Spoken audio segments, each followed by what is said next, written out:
And so they petitioned and petitioned and petitioned, and when they got no redress, they marched on Washington and camped out in D.C. and the Anacostia Flats, asking Congress, petitioning Congress to give them their bonus a few years early. And President Hoover and some members of Congress thought that they were dangerous radicals and communists and anarchists. And they sent a force of American troops, led by all the later heroes and victors of World War II. General MacArthur was the commander. I think he was a colonel then. Eisenhower was under him. Patton was under him. They attacked these men.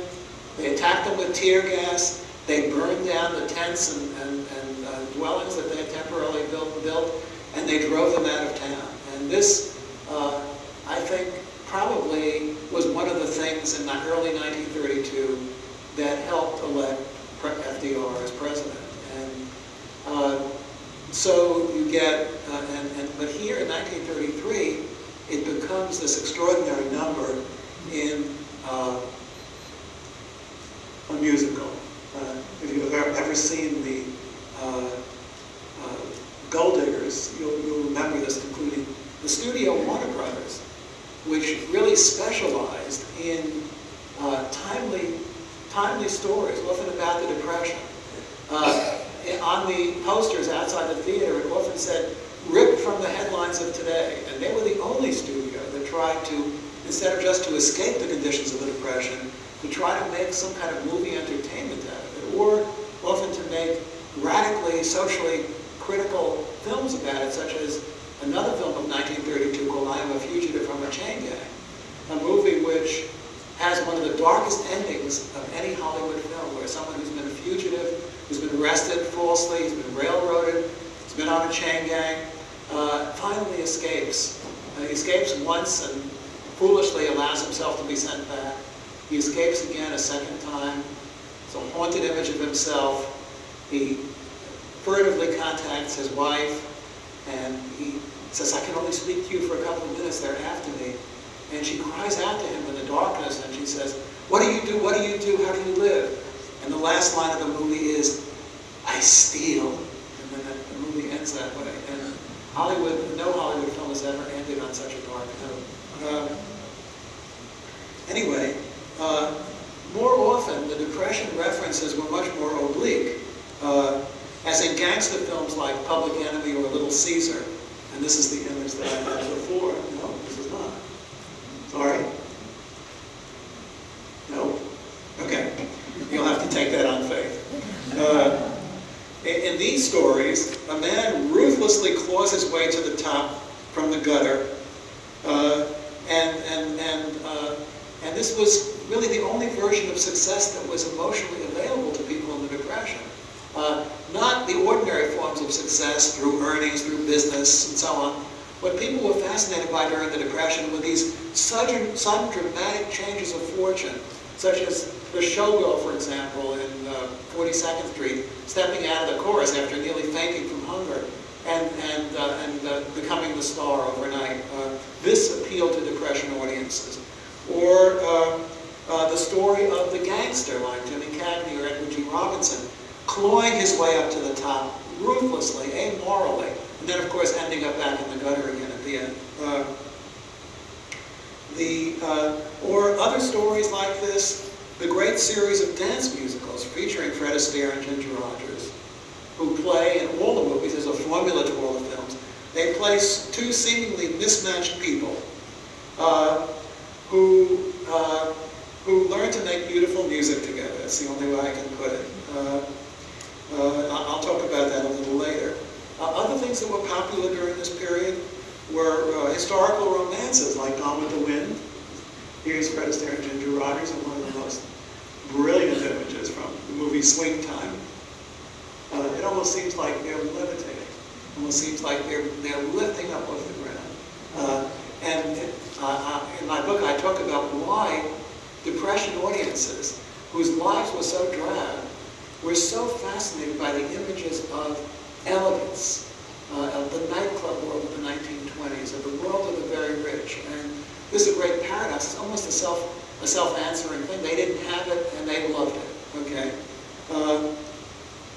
Or movies like The Wizard of Oz at the end of the Depression.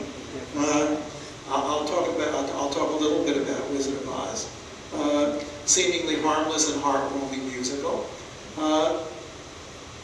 Some of these movies are success stories that appeal to Depression audiences' fascination with sudden changes of fortune.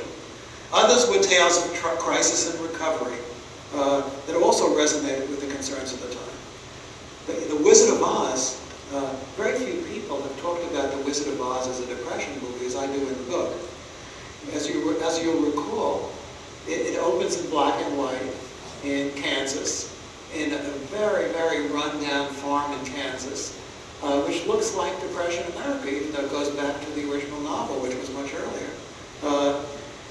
This area is then hit by something that's almost a symbol for what had hit America as a whole, which was a disastrous cyclone, a tornado, a terrific twister.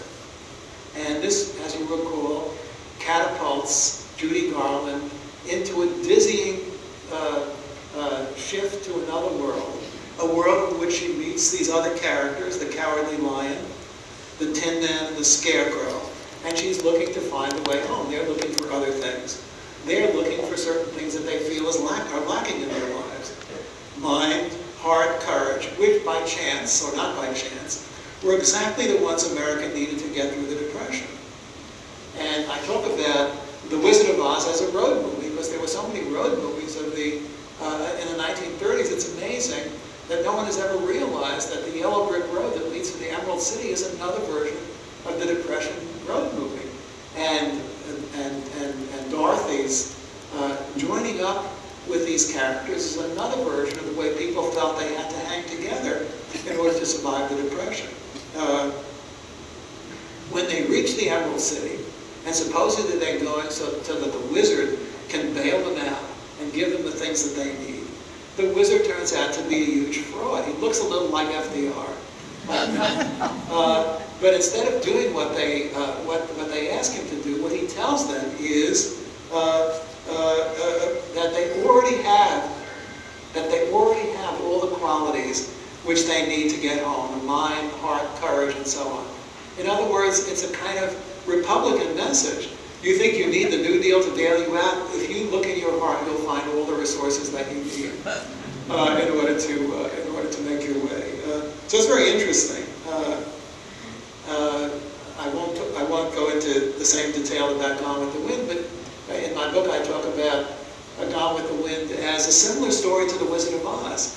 A catastrophe strikes the world of these people. In this case, this catastrophe is the Civil War and the catastrophic ending, at least for the South, in the Civil War. And a strong woman who manages to hold that world together. A little bit like Ma Joad in The Grapes of Wrath. Now, these different kinds of works were not as different from each other as they seemed.